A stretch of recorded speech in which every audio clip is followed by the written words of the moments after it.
Hello everyone, good morning. Welcome back to my new video. And કેમ છો બધા? I hope બધા મજામાં જશો. એન્ડ વાગ્યા છે મોર્નિંગના 6:45 સમથિંગ. થોડું અંજવાળું થઈ રહ્યું છે. ગ્રાઉન્ડનો નજારો જોઈ શકો છો. આ ગ્રાઉન્ડ છે રાજકોટનું મવડી ગ્રાઉન્ડ, જ્યાં અત્યારે પોલીસની ફિઝિકલ એક્ઝામ લેવાઈ રહી છે. એન્ડ અહીંયા બહુ બધા ગર્લ્સ દેખાઈ રહ્યા છે. તમે જોઈ રહ્યા છો કે એ લોકો દોડી અને બેસાડી દેવામાં ત્યાં આવ્યા છે. બે ગ્રુપ અલગ અલગ થઈ ગયા છે. જે પાસ થયા હોય એ અલગ અને જે ફેલ થયા હોય એ બી અલગ. સો અત્યારે મને એવું લાગે છે કે 2 રાઉન્ડ 200-200ના દોડાઈ ગયા હોય. એન્ડ આજે ગર્લ્સ છે એમ વધારે દેખાઈ રહી છે ગ્રાઉન્ડની અંદર. કાલે તો એટલા બધા દોડવા આવ્યા જ ન હતા. આજે કંઈક 600-700 સમથિંગ ગર્લ્સ દેખાય છે. થોડા સાઈડમાં બી થોડા લોકો જે દોડાવવાના બાકી છે એ બી બેઠા છે. સો આ તરફ ઘણા લોકો ગર્લ્સ કમેન્ટ્સ કરે છે કે રાજકોટનું મવડી ગ્રાઉન્ડ છે એ ગ્રાઉન્ડ બહુ જ મોટું છે, વધારે મોટું છે એવડું દેખાય છે. તો આ ગ્રાઉન્ડ છે બિલકુલ મોટું નથી. જે 400 મીટરનું ગ્રાઉન્ડ હોય છે, જે તમારે દોડવાનું હોય છે અને 4 રાઉન્ડ મારવાના હોય છે, એ જ પ્રમાણમાં આ ગ્રાઉન્ડ છે મવડીનું. અને જે લોકો ગર્લ્સ છે કમેન્ટ્સ કરે છે કે આ ગ્રાઉન્ડ બહુ મોટું દેખાઈ રહ્યું છે, મોટું લાગે છે, ખરેખર આ ગ્રાઉન્ડ મોટું નથી. 400 મીટરનું છે. તમે લોકો રોડ રનિંગ કરતા હોય યા ફિર નાના ગાર્ડનની અંદર દોડતા હોય યા નાના ગ્રાઉન્ડમાં દોડતા હોય તો તમને આ ગ્રાઉન્ડ છે મોટું લાગી રહ્યું હોય. એન્ડ ભયંકર ઠંડી છે. આ તરફ અમને જોઈને તમે અંદાજ લગાવી શકો છો કે કેવી ઠંડી છે. આજે બહુ જ ભયંકર ઠંડી છે.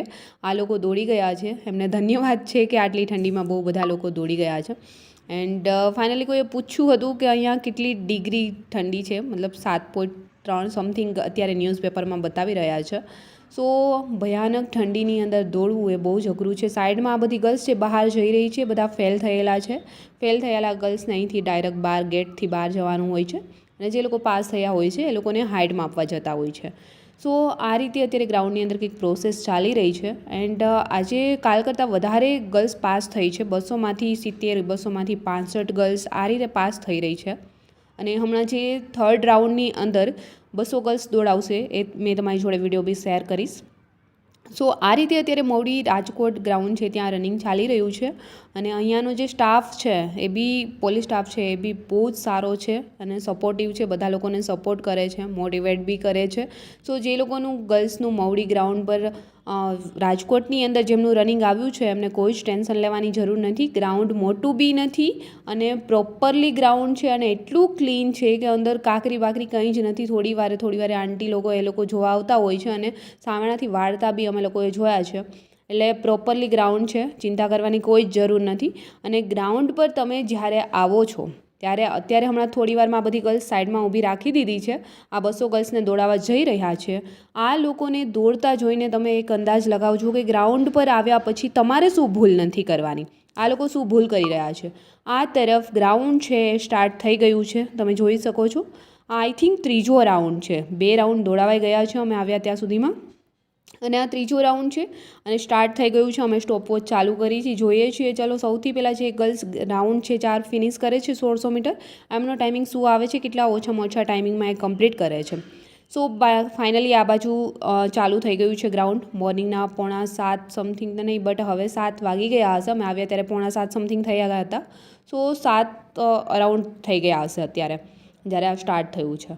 સો ફાઇનલી જે ગર્લ્સ કમેન્ટ્સ કરી રહ્યા છે કે મારે અહીંયા 8:28 થાય છે, એ બી બહુ બધી ગર્લ્સની વચ્ચે મેં ગ્રુપમાં રનિંગ કર્યું છે છતાં બી 8:28 થાય છે મેં રનિંગ કરું છું ત્યારે. તો ત્યાં શું મારું ગ્રાઉન્ડ થઈ જાય? યસ, ડેફિનેટલી તમારું ગ્રાઉન્ડ થઈ જાય એવી કમેન્ટ્સ છે કે મને છતાં બી ડર લાગે છે. તો ડરવાની કોઈ જ જરૂર નથી. તમારે 8:30 અરાઉન્ડ ત્યાં થઈ રહ્યું છે તો તમારે 9 મિનિટની અંદર અહીંયા થઈ જશે. 8:30 આવે ન આવે, તમને કદાચ કોઈ ગર્લ્સ આડા બી આવે તો બી તમારે 8:45 સમથિંગમાં થઈ જાય. હિંમત બિલકુલ નથી હારવાની. અને આ બીજો રાઉન્ડ સ્ટાર્ટ થઈ ગયો છે. તમે જોઈ રહ્યા છો કેટલા ગર્લ્સ ચાલી રહ્યા છે. બીજા રાઉન્ડની અંદર ગર્લ્સે ચાલવાનું ચાલુ કરી દીધું છે. અહીંયા ગ્રાઉન્ડ પર તમે રનિંગ કરવા જ્યારે આવો છો ત્યારે તમારે આ ભૂલ નથી કરવાની. એક રાઉન્ડ સ્ટાર્ટ કર્યા પછી પૂરો કરી અને બીજા રાઉન્ડમાં ચાલવા માંડશો તો ત્રીજો અને ચોથો રાઉન્ડ તમે શું લગાવી શકવાના હતા? સો એકવાર ગ્રાઉન્ડ પર રનિંગ કરવા ઉતરી ગયા પછી તમારે આ ભૂલ નથી કરવાની. તમે જોઈ શકો છો કેટલા ગર્લ્સ આમાં ચાલ્યા જાય છે. સો જે તમે સ્ટાર્ટ કરો છો ત્યારે એકદમ ભાગવાનું બી નથી કે સેન્સર પર પગ મૂકી દીધા પછી એકદમ હળી કાઢવામાં નથી માંડવાનું. શાંતિથી નિરાતે એક રિધમથી એક સ્પીડથી જવાનું છે અને એટલું બી સ્લો ન હોવું જોઈએ કે એક રાઉન્ડ પૂરો થતાં 3 મિનિટ થઈ જાય. અને પહેલો રાઉન્ડ જે અમુક ગર્લ્સે ફિનિશ કર્યો છે ત્યારે તો જસ્ટ 1:45 જ થઈ હતી. અમે જ્યારે સ્ટોપ વોચ મૂકી અને જોયું ત્યારે જે પહેલી ગર્લ્સ આવેલી હતી, બીજી ગર્લ્સ આવી, ત્યારે એ લોકો જે ફર્સ્ટ ફિનિશ કર્યો પહેલો રાઉન્ડ, એ લોકોને 1:45 અરાઉન્ડ થઈ ગયું છે. તો એ લોકોનું ગ્રાઉન્ડ છે 8:30ની અંદર થઈ જાય. સો તમે ત્યારે જ્યારે બી સ્ટાર્ટ કરો છો, ગ્રાઉન્ડની અંદર જાઓ છો, સેન્સર પર પગ આવી ગયો, ત્યાર પછી તમે સ્ટાર્ટ કરો છો ત્યારે નોર્મલી ભાગવાનું છે. 100 મીટર જેટલું જશો ત્યાર પછી તમારી નોર્મલી સ્પીડ જાતે જ વધવા લાગી જશે. અને ત્યાર પછી બીજો રાઉન્ડ છે, પહેલો રાઉન્ડ ફિનિશ થયો, બીજો રાઉન્ડમાં સ્પીડ તમારી થોડી વધશે, ત્રીજા રાઉન્ડમાં તમારી સ્પીડ થોડી ડાઉન થઈ જશે. આ ત્રીજા રાઉન્ડમાં જુઓ છો કેવા બધા ચાલ્યા જાય છે. સો ત્રીજા રાઉન્ડમાં થોડી સ્પીડ ઘટી જશે કેમ કે કેપેસિટી થોડી ઓછી થઈ જાય, બટ ટ્રાય કરવાની કે ત્રીજો રાઉન્ડ બી આપણે ખેંચી શકીએ. અને ચોથા રાઉન્ડની અંદર તમારી જેટલી બી શક્તિ છે એટલી લગાવી, જેટલી બી તાકાત છે એટલી લગાવી અને ચોથો રાઉન્ડ સ્પીડમાં મારવાનો છે. અને આખો રાઉન્ડ સ્પીડ કરી શકો ન કરી શકો, છેલ્લું એમ થાય કે હવે 200 મીટર વધ્યું છે ત્યારે ફૂલ સ્પીડમાં કરવાનું છે. અને જ્યારે સેન્સર દેખાય, સેન્સરને જોઈને ધીમું નથી પડવાનું, સેન્સર જેમ સામે દેખાય એમ ફૂલ સ્પીડ કરવાની છે. તમારી એક સેકન્ડ કિંમતી હોય છે જ્યારે તમે ગ્રાઉન્ડ પર ઉતરો છો. સો આ રીતે કંઈક તમારે ગ્રાઉન્ડ પર જઈ અને દોડવાનું છે. અને જ્યારે તમે ગ્રાઉન્ડ પર જશો ત્યારે અંદર જાઓ તો સ્વેટર વગેરે પહેરીને જવાય કે નહીં, આવી બધી કમેન્ટ્સ આવતી હોય છે. વોચ લઈ જવા દે છે કે નહીં, તો કાંડા ઘડિયાળ સાદી હોય છે એ તમને છોડે લઈ જવા દે છે. અને અંદર ત્યારે જ્યારે તમે જાઓ છો ત્યારે સ્વેટર પહેરીને જવા દેશે. પછી સાઈડમાં એક પેલું પાથરેલું છે, જ્યારે તમને પગમાં સેન્સર વગેરે લગાવતા હોય છે, મતલબ વોચ લગાવે છે ત્યાંની, ત્યારે તમારે જે સ્વેટર વગેરે હોય છે જે પહેરી ગયા હોય છો એ સાઈડમાં નીકાળીને રાખી દેવાનું હોય છે. બટ પહેલાં તો તમને પહેરી જવા દેશે, જ્યારે સ્ટાર્ટ થશે ત્યારે તમારે નીકાળી દેવાનું હોય છે. આ રીતે હોય છે. અને જોડે આઈડી કાર્ડ વગેરે લઈ જવાનું હોય છે, તો એ બી લઈ જવાનું ભૂલવાનું નથી. એમાં આધાર કાર્ડ, પાન કાર્ડ, ચૂંટણી કાર્ડ કોઈ બી વસ્તુ ચાલે છે. અને હા, તમે આ લોકોને દોડતા જોઈ શકો છો કઈ રીતે રનિંગ કરી રહ્યા છે. અને આ ત્રીજા રાઉન્ડમાં કેટલા બિંદાસ બધા ચાલ્યા જાય છે. અને જે દોડે છે એમને કોઈ જ ફેર નથી પડતો. તમે ચાલશો ને તો બી જે દોડવાવાળા છે એ તો સાઈડમાંથી નીકળીને પણ દોડી જશે. તો તમે ત્યાં બીજા લોકો અમુક ચાલે છે એમને જોઈને તમે બી ચાલવા ન લાગો. એકવાર ગ્રાઉન્ડ પર ઉતર્યા છો તો કમસે કમ ધીમે ધીમે તમારી જેટલી કેપેસિટી છે એટલી કેપેસિટીમાં 4 રાઉન્ડ લગાવો તો ખરી. કેમ કે જ્યારે તમે 4 રાઉન્ડ મારીને બહાર નીકળશો ને ત્યારે તમારા મમ્મી પપ્પા છે યા ફિર અધર કોઈ બી તમારી જોડે આવ્યું છે, તમારી રાહ જોઈને બહાર ઊભા છે કે તમે બહાર નીકળશો એટલે સૌથી પહેલાં તમારું પરિણામ પૂછશે કે તમારું પરિણામ શું આવ્યું છે. અને ત્યારે તમે એવો જવાબ આપશો કે હા, હું ચાલી જતી હતી અને હું ફેલ થઈ છું. એમના કરતાં તમે જે મહેનત કરી હશે ને, દોડીને બહાર નીકળી આવશો ને ફેલ થશો ને, તો તમે કહી શકશો કે હા, મેં મહેનત તો કરી બટ આટલી સેકન્ડ માટે રહી ગઈ છું. બટ ચાલીને જ તમે ફેલ થાવ છો આ બધાની જેમ, તો તમે શું ત્યાં જઈને આન્સર આપશો? જે દોડવાવાળા છે એ તો દોડી જશે અને પાસ થવાવાળા થઈ બી રહ્યા છે. અત્યારે 200 ગર્લ્સમાંથી 70 ગર્લ્સ પાસ થાય છે, 60-65 થાય છે.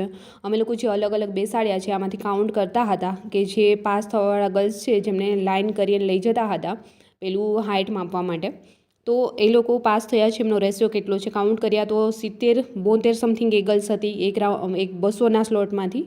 અને એક સ્લોટમાં 60-65 સમથિંગ દેખાતા હતા. સો આટલા લોકો પાસ થઈ રહ્યા છે. અને કોઈની કમેન્ટ્સ હતી કે મારી હાઇટ છે 154 થાય છે, મારું રનિંગ કમ્પ્લીટ થઈ જાય છે, તો હાઇટ શું ચલાવી લેશે? સો હાઇટ છે 154 થતી હોય તો ચલાવી તો ન લે, બટ તમારું રનિંગ કમ્પ્લીટ થાય છે તો તમારે ગ્રાઉન્ડ પર જવું જોઈએ. ગ્રાઉન્ડ તમારું કમ્પ્લીટ થાય ત્યાર પછી તમારી જ્યારે હાઇટ માપે છે અને એકદમ ટટ્ટાર તમે ઊભા રહો છો, તમે જ્યારે હાઇટ મપાવી છે ત્યારે 154 થઈ છે, બટ તમે જ્યારે અહીંયા ગ્રાઉન્ડ પાસ કરી લો છો અને ત્યાર પછી જ્યારે હાઇટ મપાવવા લઈ જાય છે ત્યારે એકદમ ટટ્ટાર ઊભા રહ્યો અને આ જગ્યાએ તમારી 155 સેન્ટીમીટર થઈ જાય છે તો તમને પાસ કરી દેશે. બટ અત્યારથી પહેલાંથી હિંમત નથી હારી જવાનું કે 154 થાય છે તો મારે નથી જવું. તમારું ગ્રાઉન્ડ કમ્પ્લીટ થઈ જાય છે, તમે રનિંગ કરી લો છો, તો મારું માનવું એવું છે કે એક્ઝામ દેવા જવું જોઈએ.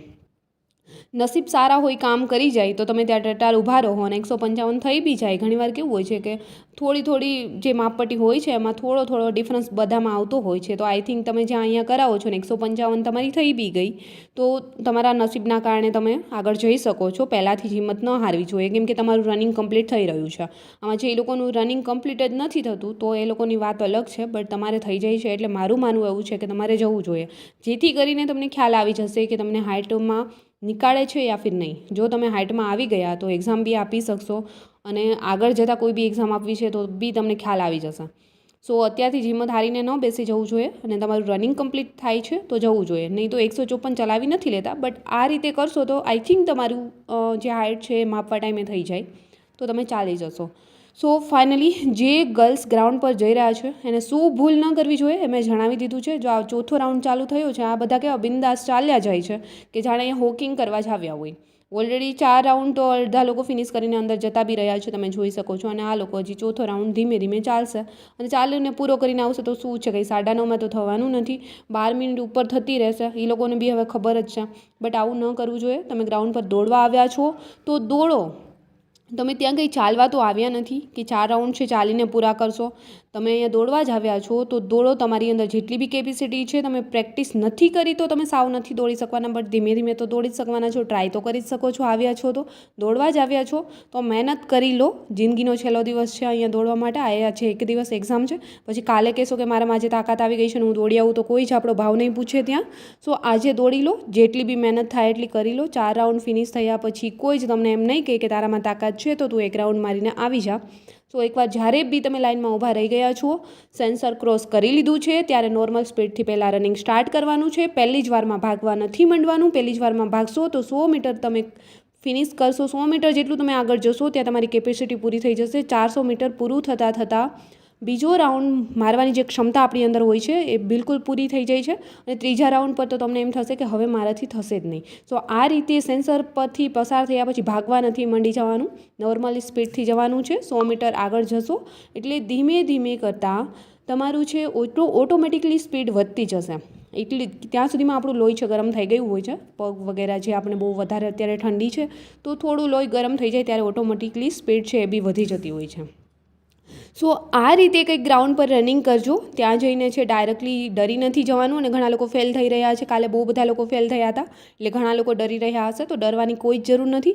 એ લોકો નથી દોડી શક્યા એટલે ફેલ થાય છે. અને તમે તો પ્રેક્ટિસ કરી છે ને તમારું અહીંયા બી ગ્રાઉન્ડ કમ્પ્લીટ થઈ જાય છે તો તમારે ડરવાની શું જરૂર છે? કોઈ જ જરૂર નથી ડરવાની. તમારું અહીંયા ગ્રાઉન્ડ છે એ કમ્પ્લીટ થઈ જાય છે. તો ઘણા લોકોને મેં એવા બી જોયા છે કે અહીંયા ગ્રાઉન્ડ કમ્પ્લીટ ન થતું હોય, 9:30 અપ થઈ જતી હોય અને ત્યાં જઈને એ લોકો ગ્રાઉન્ડ કમ્પ્લીટ કરીને આવ્યા છે.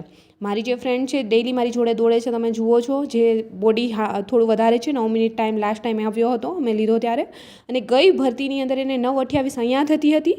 બટ ગઈ ભરતીમાં જે ગ્રાઉન્ડ પર એ રનિંગ કરવા ગઈ ત્યારે પાસ થઈને આવી છે. 10 માર્ક્સ ત્યારે બી એમને આવ્યા હતા. સો ડરવાની કોઈ જ જરૂર નથી. ઘણા લોકો જે અહીંયા ગ્રાઉન્ડ કમ્પ્લીટ ન થતું હોય ત્યાંથી તો બી તે ત્યાં પાસ થઈને આવે છે. તો તમારાથી અહીંયા કમ્પ્લીટ થઈ જાય છે તો ડરવાની કોઈ જરૂર નથી. બહુ બધા કમેન્ટ્સ કરે છે 9:30 થાય છે, 9:28 થાય છે, 8:30 થાય છે, પણ ડર લાગે છે. તો તમારે ડરવાની શું જરૂર છે ભાઈ? અને આ લોકો તમે બધા જોઈ રહ્યા છો પાસ થયેલા છે, હાઇટ માપવા જઈ રહ્યા છે. અને હાઇટ જ્યાં માપતા હોય છે ત્યાં માથે કેમેરા છે ઓલરેડી દેખાઈ રહ્યા છે આમાં, જેથી કરીને હાઇટમાં કોઈ ચલાવી લેવામાં નથી આવતું. બટ જે લોકોને 154 હાઇટ થઈ રહી છે, થોડો પ્રોબ્લેમ છે તો ગ્રાઉન્ડ પાસ કરો અને ત્યાર પછી ટટાર જેમ બને ઉભા રહો. અને આઈ થિંક તમારી 155 થઈ જાય, નસીબ કામ કરી જાય તો તમે પાસ બી થઈ જશો. સો આ રીતે થઈ શકે છે. સો પહેલાંથી હિંમત છે એ હારવી ન જોઈએ. એન્ડ આઈ હોપ કે તમારી જે બી ક્વેરી હતી, જે બી કમેન્ટ્સ આવી રહી હતી એ સોલ્વ થઈ ગઈ હશે અને સમજાઈ ગયું હશે. ગ્રાઉન્ડ પર કંઈ ભૂલ નથી કરવાની. અને કોઈ બી ક્વેરી હોય તો હજી બી તમે કમેન્ટ સેક્શનમાં લખી શકો છો. આ લોકો જે બહાર નીકળી રહ્યા છે બધા પાસ થઈ ગયા છે, ગ્રાઉન્ડ પાસ થઈને આ તરફ નીકળી રહ્યા છે. સો કેટલા ખુશ ઓલરેડી દેખાઈ રહ્યા છે. ઘણા લોકો દોડીને બહાર નીકળી રહ્યા છે કેમ કે જઈને બહાર પેરેન્ટ્સ રાહ જોતા હોય તો જલ્દીથી જઈને પરિણામ જણાવી દઈએ. ઘણા લોકોના તો કોલ બી ચાલુ થઈ જશે કે તમારા રિઝલ્ટનું શું થયું. કોલ બી આવશે તો લોકો તમને એ જ પૂછશે. સો ગ્રાઉન્ડ પર ગયા પછી દોડી જજો. એન્ડ આ ગ્રાઉન્ડ પર કેટલા ગર્લ્સે રનિંગ પાસ કર્યું છે કમેન્ટ સેક્શનમાં જણાવજો. એમની જોડે આજનો વિડીયો બી મેં અહીંયા સમાપ્ત કરીશ. જલ્દી મળીશું ન્યૂ વિડીયો સાથે. ત્યાં સુધી બધાને બાય એન્ડ ટેક કેર.